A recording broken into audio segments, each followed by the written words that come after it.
Cool. I'm Joan.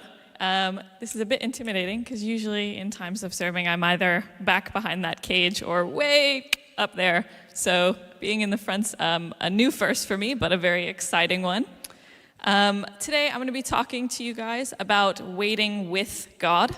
But before I do, just a quick little introduction to who I am if we've not had the chance to meet before. Like I said, my name's Joan. I have a degree in music production, so I like music a lot. My master's degree is in music management and marketing. And in the autumn, I'm going to be starting, God willing, a PhD in music and sociology, which I'm quite excited for. And about Lent of last year, so 2024, I've been in this period of spiritual waiting. I've really had a strong desire to grow and strengthen my relationship with God. But within this period, it felt like God has been closing every single door. And that's what I'd like to talk about today. Waiting periods when God is moving pieces that we can't see.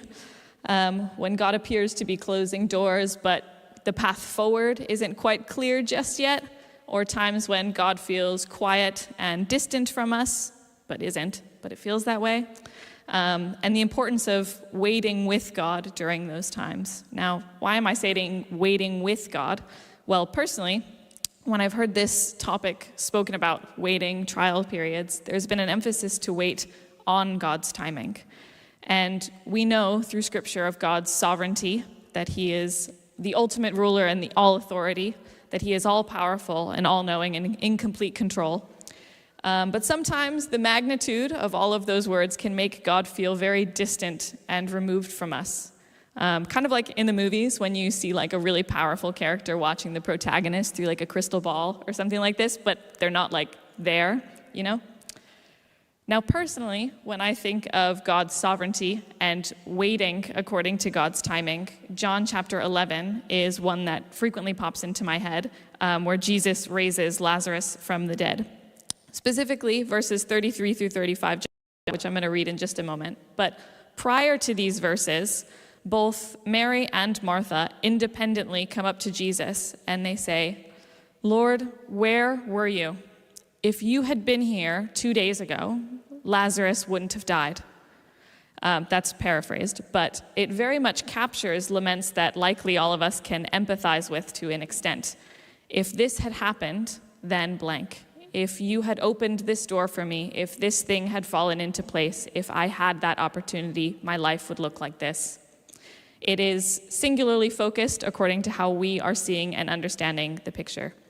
And then we get to these verses, which I'm just going to read. When Jesus saw her weeping, and the Jews who had come along with her also weeping, he was deeply moved in spirit and troubled. "Where have you laid him?" he asked. "Come and see, Lord," they replied. Jesus wept.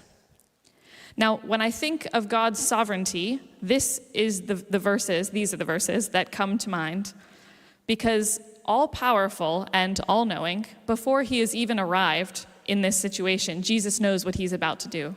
And if you don't believe me, see the beginning of this chapter, about 15 verses before this, where he says, "Let's go raise Lazarus." Not like that, but he says that essentially. Right? So because of that, I'd almost expect him here to say something along the lines of, "Don't worry, guys, I got this," or like, "Check me out." Like, you'd expect that, but he doesn't. He weeps. And personally, I find this more moving and more assuring. Not that misery loves company, but what a blessing it is that we not only have a God who is all-powerful, all-knowing, who is in complete control, that we put all of our trust in, but also that we have a God who is so unbelievably present with us that he experiences and feels what we do with us, and he meets us right where we are. And sometimes we don't see what we're waiting for on this side of the heavens, but we know that God is always meeting our needs, some of those being unseen needs. So even if God doesn't give us that shiny blue Yamaha R1 motorcycle that we've been dreaming of, it doesn't mean that God isn't there. So my central question today is, what can we be doing to grow our relationship with God before the door opens? So I would like to leave you with some reflective questions to ask yourself. Presently, where do you currently feel God's presence the most in your life? Is it when you're worshiping through music? When you sit in silent prayer? Is it when you go on a nature walk or observe a Christian tradition like a period in Lent of fasting? Or perhaps you feel closest to God when you care for another individual or when you share the news of the gospel with someone. And then to flip that on its head, where do you currently feel God's presence the least in your life? Do you find yourself overwhelmed and intimidated by long passages of Scripture? Do you spend so much time caring for other people that you lose out on that adoration and intimate personal time in prayer with God?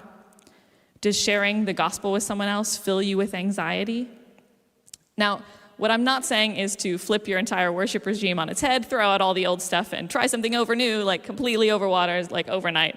But what I am saying is that when we consider all of the ways to connect with God and to further his kingdom here on earth, we can look to Jesus as our guiding example. And perhaps during this time of waiting, you can push yourself to engage with the Lord in a way that might feel a bit foreign to you. And then you can rest in the peace of knowing that God has complete control and he is so unbelievably present with you right where you are.